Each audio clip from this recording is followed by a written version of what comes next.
माँ एक कामवाली रख लो लेकिन घर में कलेश नहीं चाहिए। दीदी, कल आपके भतीजे का जन्मदिन है, आप लोग बच्चों के साथ आ सको तो बहुत अच्छा लगेगा। रिद्धि ने ईशानी से फोन पर मनोहार करते हुए कहा। देखती हूँ भाभी, वैसे तो मुश्किल ही है, कल आपके जीजाजी को कुछ जरूरी काम है। ईशानी ने ठंडी सी प्रतिक्रिया देते हुए फोन रख दिया। ननद का ऐसा जवाब सुनकर रिद्धि का उत्साह भी ठंडा पड़ गया और वो वापस अपने काम में लग गई। उधर थोड़ी देर बाद ही ननद ईशानी ने तसल्ली करने के लिए अपनी माँ को फोन मिलाया।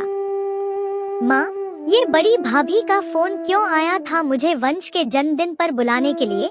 इस बार क्या कोई बड़ी पार्टी रखी है? अरे नहीं बेटा, ये कहाँ बड़ी पार्टी करेंगे, यूं ही घर में केक काटेंगे। तू रहने दे, बेकार में आने जाने का खर्चा लगेगा। भावना जी फुसफुसाते हुए अपनी बेटी ईशानी से बोली। हाँ माँ, मैंने भी इसलिए बहाना बनाकर मना कर दिया, कुछ लेती देती तो है नहीं, बस खाना खिला देंगी और एक शगुन का लिफाफा पकड़ा देंगी।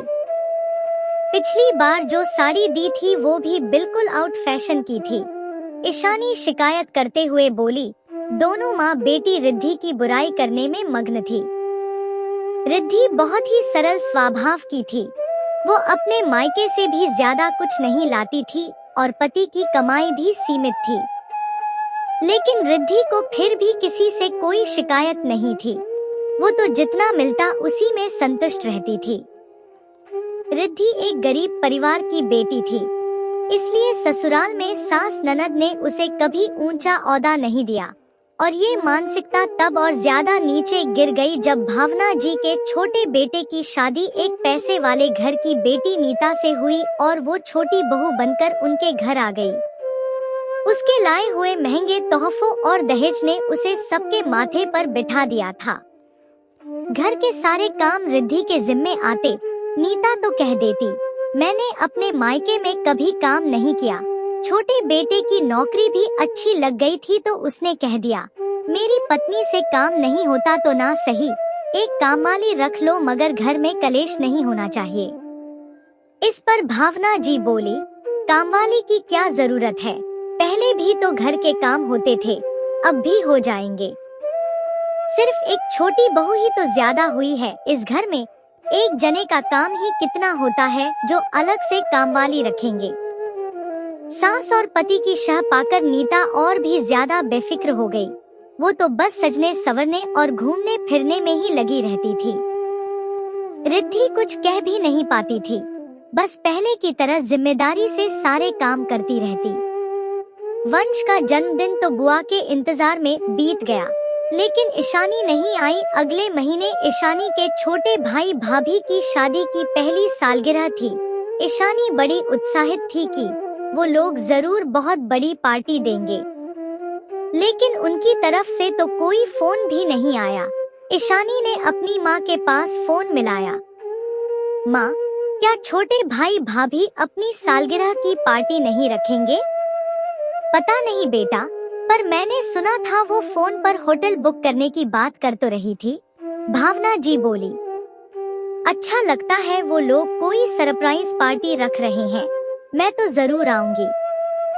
मैंने भाई के लिए शर्ट और भाभी के लिए सूट भी लिया है गिफ्ट में देने के लिए, ईशानी चहकते हुए बोली।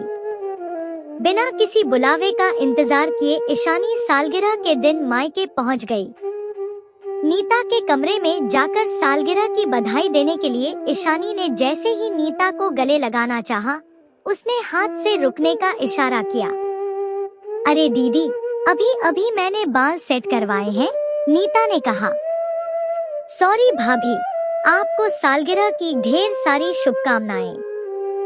देखिए आप लोगों ने तो बुलाया नहीं, मैं ही आपको सरप्राइज देने आ गई। थैंक्स दीदी, वो हम लोगों ने बाहर का प्रोग्राम रखा था तो किसी को बुलाया नहीं। वैसे आपके भाई अभी आने वाले हैं, फिर हम दोनों होटल के लिए निकल जाएंगे, नीता बोली। हम दोनों, मतलब आप लोगों ने कोई पार्टी नहीं रखी है?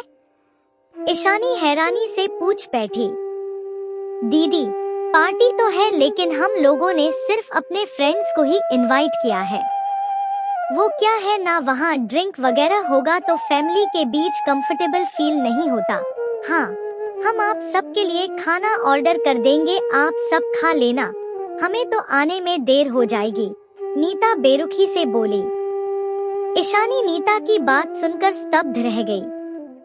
बड़ी भाभी ने तो आज तक परिवार के बिना कभी कोई सालगिरह या जन्मदिन नहीं मनाया। केक हमेशा माँ से ही कटवाती है, कितना मनोहार करके सबको बुलाती है, फिर भी हम सब नखरे दिखाते रहते हैं। और छोटी भाभी ने कितनी सहजता से कह दिया कि फैमिली के बीच कंफर्टेबल फील नहीं होता। ईशानी अपना सा मुंह लेकर माँ के पास लौट आई। नीता और छोटा भाई तैयार होकर निकल गए और भावना जी भी मुंह देखती रह गई। ऑर्डर किया हुआ खाना आ चुका था लेकिन उनके गले से निवाला भी नीचे नहीं उतर रहा था। रिद्धि ने आकर पूछा, दीदी आप लोग खाना क्यों नहीं खा रहे हो? बहू, वो मेरे पेट में गैस बन रही है, मैं ये भारी खाना नहीं खाऊंगी, तू मेरे लिए दलिया बना दे जी माँ जी। कहकर रिद्धि मुड़कर जाने लगी तो ईशानी बोली, भाभी मेरे लिए भी दलिया ही बना लेना, ये खाना बहुत तीखा है, मुझे पचेगा नहीं। रिद्धि मुस्कुराते हुए रसोई में गई और दलिया बना कर ले आई। आज वो दलिया भी उन माँ बेटी को बहुत स्वादिष्ट लग रहा था, क्योंकि उसमें रिद्धि का अपनापन और सम्मान जो मिला था।